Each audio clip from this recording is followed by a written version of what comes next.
My girlfriend stole the luxury vacation I planned for us, so I took everything back. I'm not the kind of guy who leaves things to chance. I plan. I organize. I think ahead. Always have, always will. I believe that effort matters in relationships. Hell, in everything in life. For the past 5 years, I had put my all into my relationship with Emily, 28F. I thought we were solid. We weren't perfect. Who is? We laughed, shared inside jokes, and supported each other through rough patches. I believed we were building something real, a future together. So when our anniversary was approaching, I wanted to go all out. Not just a fancy dinner or a weekend road trip. I envisioned an experience that would become one of those remember when stories we'd tell for years. A dream come true. After months of careful saving, researching, and planning every little detail, I booked us a 5-day, all-inclusive luxury vacation to Santorini, Greece. If you've never been, picture this. Whitewashed villas perched on rugged cliffs, infinity pools that seem to merge with the endless blue of the Aegean, narrow cobblestone streets, weaving through charming villages, and the aroma of fresh seafood mingling with salty ocean air. It was pure magic. But this wasn't just a vacation. It was the vacation, because I was going to propose. I had been holding onto the ring for months, waiting for the perfect moment. And what could be more perfect than standing on a sunlit rooftop at sunset, with the golden glow reflecting off the waves, as I asked the woman I loved to be my wife. When I told Emily about the trip, she was ecstatic. I still remember the way her face lit up. She practically squealed, throwing her arms around me. Are you serious? Oh my God, this is going to be incredible. She spent hours scrolling through Instagram, sending me links to dresses, and pointing out all the breathtaking spots we'd visit. At least, she did it first. A few weeks before the trip, though, I began noticing small changes. At first, it was barely noticeable, a slight distance in her responses, a shrug when I reminded her to submit her vacation request at work. It was odd, considering how eagerly she'd been counting down the days. Then came the comments, little remarks that made my stomach twist, but I brushed them off, not wanting to overthink things. Do we really need something this extravagant? I mean, Santorini is beautiful, but 5 days? That's a bit much. What if we just did something simpler? The same Emily who had spent hours sending outfit ideas suddenly sounded detached, as if I'd announced plans for a trip to the DMV rather than a dream getaway. Then, exactly 1 week before departure, during a quiet Friday night over takeout sushi at my place, she said something that caught me off guard. While casually scrolling through her phone, she mumbled without looking up, "Hey, if you're really set on going, you should just take someone else." I laughed, thinking she was teasing. "Yeah, okay, I'll just invite my mom. You think she'd be into a Santorini getaway?" But she didn't laugh. She didn't even smile. Instead, she simply shrugged and said, "I don't know. You're the one who's so excited about it." That was the moment my gut screamed that something was off, a subtle alarm that I chose to ignore. I convinced myself that maybe she was just stressed with work or overwhelmed by the final preparations. I assumed that once we were on that plane, with wine under the Greek sun, everything would fall back into place. The night before our flight, I was buzzing with excitement. Bags were packed, travel documents double-checked, and the ring securely hidden in the bottom of my carry-on, tucked into a sock, no less because I was paranoid about losing it. Emily stayed at her apartment that night, saying she had last-minute things to take care of before our early departure. I didn't think much of it at the time. I went to bed early, setting my alarm for 4:30 a.m. to ensure I'd have plenty of time to pick her up and start the trip stress-free. When the alarm went off, I stretched, checked my phone. No messages from her. I texted, "Morning, beautiful. You awake?" Leaving in 30. Still nothing. Maybe she was in a shower, I thought. By the time I pulled into her apartment complex at 5 a.m., I was still filled with excitement. That changed when I knocked on her door. No answer. I knocked again, texted, and called, but received nothing in return. My excitement turned to confusion, then to concern. As I pulled out my phone to check my banking app, I froze. My shared savings account drained. Thousands of dollars were gone. The last transfer had happened overnight. Then I checked my credit card transactions. My travel credit card, the one on which I had added her as an authorized user months ago, showed alarming activity. She had used it, She had even checked in for our flight under my name. And to make matters worse, she hadn't booked a seat alone. Next to her, Aaron. Aaron, her so-called work friend.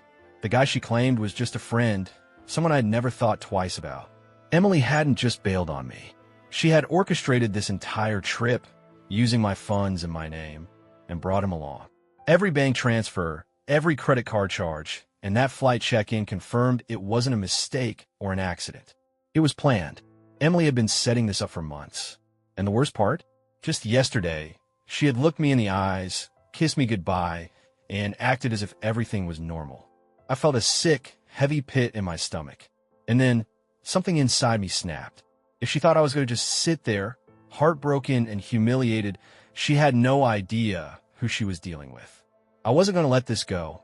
I was going to ruin her little plan. My heart pounded in my ears, my vision narrowing with a mix of shock and simmering rage. This wasn't just a betrayal. It wasn't some impulsive fling or a drunken mistake. This was premeditated. Emily had been planning this for months. She had slowly drained our shared savings, carefully timing each transfer so I wouldn't notice until it was too late. She'd even made subtle excuses to dampen my excitement, so I wouldn't raise any suspicions. And the final, crushing blow was stealing the entire vacation I'd spent months planning for us, and using it for her and Aaron. I pictured them already, comfortably seated in first class. I'd splurged on those tickets, sipping mimosas, and confidently believing they'd outsmarted me. They assumed I'd wake up too late to react, that by the time I caught on, they'd already be toasting on some Santorini rooftop, laughing at my naivety. I was sure Emily had already spun some half-truth for Aaron, maybe even telling him I'd canceled at the last minute, or that I was perfectly fine with their impromptu plans. But she was about to learn exactly what kind of man I am. I forced myself to steady my racing thoughts. Emotions had to be set aside. I needed to be smart and fast. I opened my banking app and scrolled through the transactions. Almost immediately, I saw that most of our shared savings had been transferred into an account under her name. There was nothing I could do about those transfers now, but I could freeze the remaining funds. I clicked through the app's security options and locked our joint account. No more money would be accessible to her. Next came my credit cards. Time was against me. The flight was already airborne, and if I delayed any longer, they'd be checking into that villa and charging every indulgence on my dime. I opened my credit card app and immediately dialed customer service. After a tense minute of identity verification, the representative asked me to review the recent transactions. I listed every travel-related purchase from the past 48 hours, my voice steady despite the storm raging inside me. The agent paused as she reviewed the charges, then asked if I wanted to temporarily freeze or cancel my card outright. I didn't hesitate. I instructed her to cancel it immediately, ensuring that any pending charges would be declined. A few long seconds later, I received confirmation. My card was canceled. This meant that Emily and Aaron were about to land in Greece with no access to my credit line. No way to charge anything beyond what they'd already committed. But I wasn't finished yet. Next, I had to deal with the villa reservation. I had booked a private cliffside villa with an infinity pool, high-end amenities, and a dedicated concierge service. The kind of place that made you feel like royalty the moment you arrived. There was no way Emily and Aaron would be enjoying that on my account. I quickly pulled up the confirmation email and called the resort. After a few rings, a polite voice answered. I explained that due to an unexpected situation, I needed to change the guest details on the reservation for that very day. The representative asked for my check-in date, and I confirmed it was supposed to be today. Then I said I wanted to transfer the reservation to another guest. When they asked for the new guest name, I said Holly. A brief silence followed before they confirmed the update.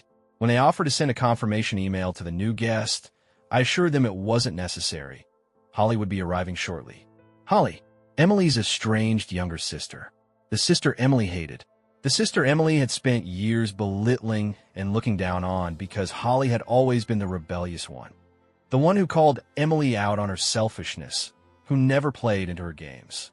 Over the years, Holly and I had actually grown close, bonded by our mutual understanding of Emily's manipulative tendencies. So when I called Holly and told her what Emily had done, she was very outraged and ashamed of her. Then I told her that I had rebooked the ticket in her name. At first, she was very surprised and confused, But after a moment, she was more than happy and packed her things. Meanwhile, Emily had checked in for the flight under my name, something that had been possible only because she had my confirmation details and ID information. But now, armed with the airline's customer service number, I had one final move. I called the airline support line. When the agent answered, I calmly explained that someone had checked in under my name without my consent, a clear case of identity misuse. The agent, after asking for my reservation number and confirming a few details, explained that any mismatch between the passenger details and the booking would trigger a security alert at the gate. They assured me that my case was flagged, and once the discrepancy was noted, additional verification would be required at customs. Essentially, Emily and Aaron would face delays, and very likely be detained once they landed. With no villa, no working credit card, and no immediate backup plan, they were about to have their Santorini dream crumble. And me? I was about to have the most satisfying vacation of my life, with Holly by my side, sipping cocktails by an infinity pool, watching Emily's meticulously planned betrayal collapse. Emily thought she'd outsmarted me. She assumed I'd be left heartbroken.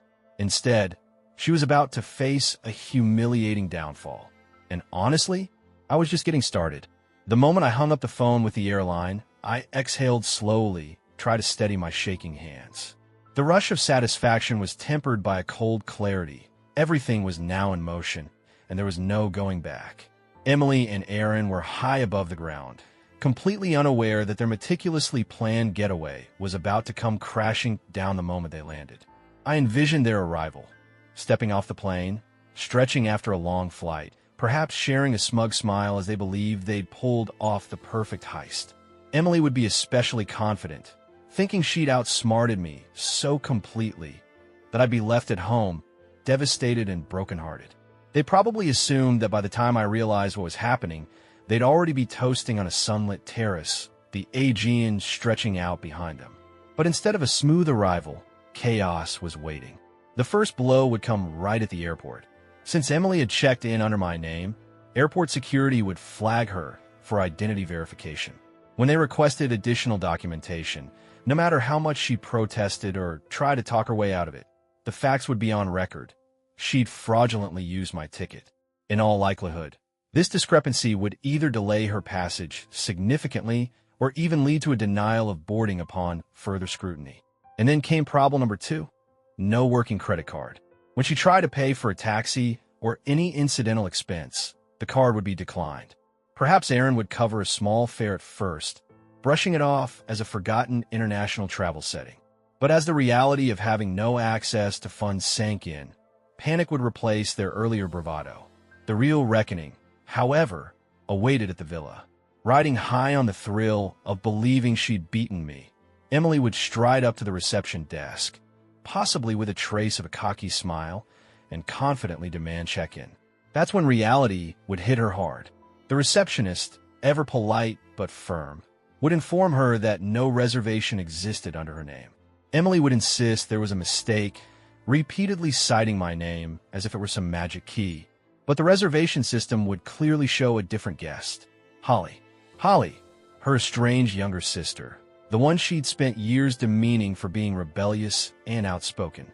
I could only imagine the shock and fury that would flood Emily as she realized not only had she been cut off financially, but her own sister was now enjoying the luxury villa she'd tried to hijack. In desperation, she would likely scramble to call me, screaming for explanations, demanding to know what I'd done. But by then, my number would be blocked. There would be no way for her to reach me, no way to reverse the damage. She'd find herself stranded in a foreign country, without a hotel, without access to funds, and utterly out of options. Meanwhile, as Emily and Aaron's Santorini nightmare began to unfold, I was already settling in for what might be the most vindicating vacation of my life. Holly had landed a few hours ahead of them, just as planned. Her updates came in frequently, each one fueling my resolve. By the time she arrived at the villa, she was practically glowing with excitement. The villa itself was breathtaking. Whitewashed walls, crisp linen sheets, and a sprawling infinity pool that overlooked the deep blue sea. Every inch oozed luxury. Holly wasted no time. She made herself comfortable, grabbed a cocktail almost as soon as she unpacked, and, of course, documented every moment.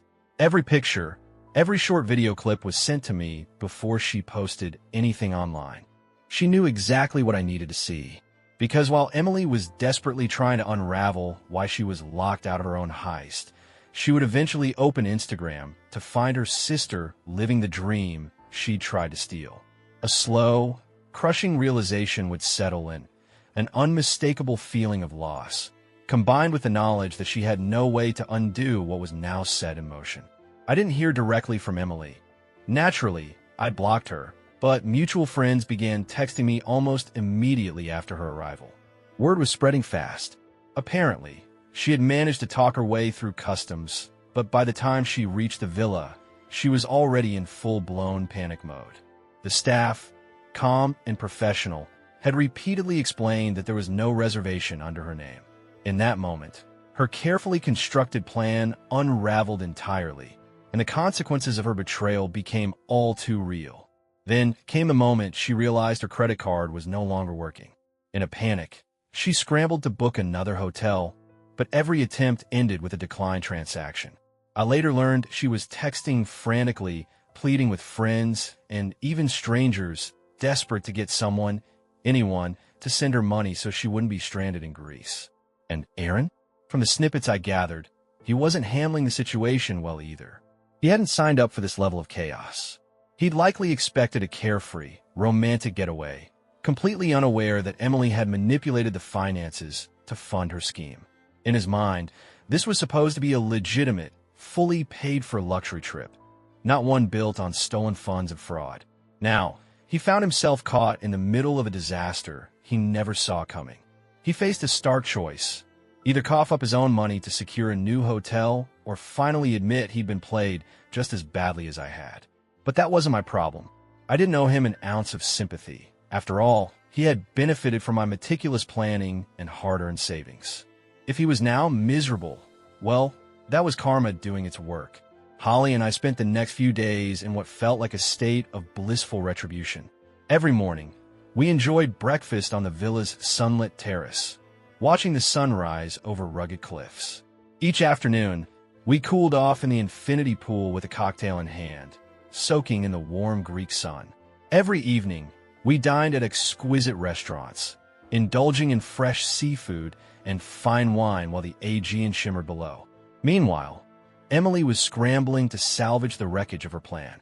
I didn't answer any calls or texts from friends seeking the full story. I didn't feel the need to explain myself to anyone. Action, not words, was enough. And as it turned out, her elaborate betrayal was unraveling fast.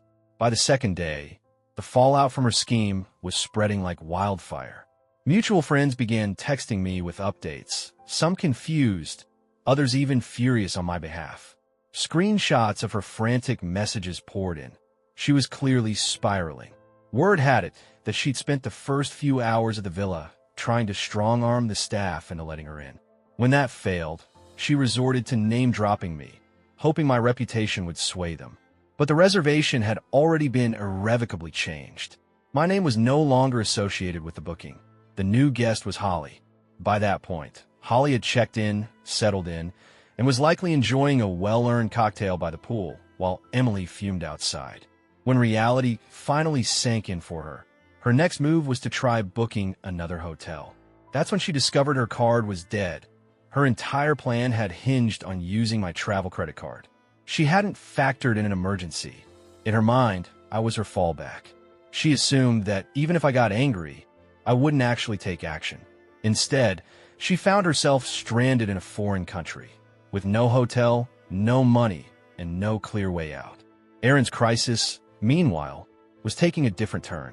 Up until then, he believed he was on a fully paid-for, luxurious vacation. He had no idea that Emily had drained our savings to fund this escapade. Now, he was stuck in Santorini with a woman who had deceived him, without money or a proper place to stay. As texts started coming in from his friends, some urging him to face the truth, it became clear that he was beginning to realize just how deeply he'd been misled. Emily tried to spin the situation, claiming there had been a misunderstanding with the hotel and accusing me of overreacting out of bitterness. It was textbook manipulation, the same tactics she'd used for years. But this time, her lies couldn't cover up the mounting evidence. By the third day, desperation drove her to beg for money from anyone who would listen. She spun a sob story about being abandoned overseas by someone who had cruelly left her stranded.